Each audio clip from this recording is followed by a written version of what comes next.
Hi guys! For today's video, magluluto tayo ng fish Mickey and ang ihalo natin ay corned beef. Hindi ko rin alam kung pwede ba to. Basta ito yung binigay ng amo ni asawa and yan daw ihalo ko. So let's try! So yun guys, inumpisan ko na nga sa pagbabalat ng sibuyas at bawang. And then syempre hihiwain natin yan. Tapos huhugasan natin yung pansit Mickey. And then bubuksan natin yung corned beef. Habang naghihiwa ko niyan guys, iniisip ko talaga kung ano yung magiging lasa nito.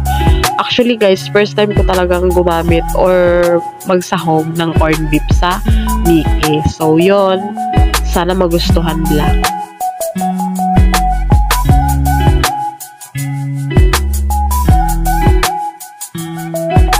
So yun guys, na-ready ko na yung sangkap ng iluluto natin.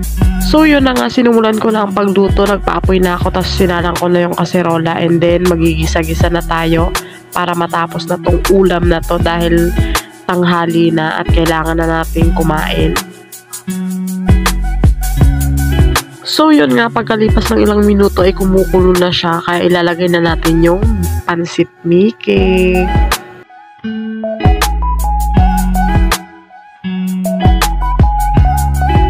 Na nga nang mailagay ko na lahat ay hinalo-halo ko lang siya tapos tinangkat ko siya kasi hintayin na lang natin ulit na maluto.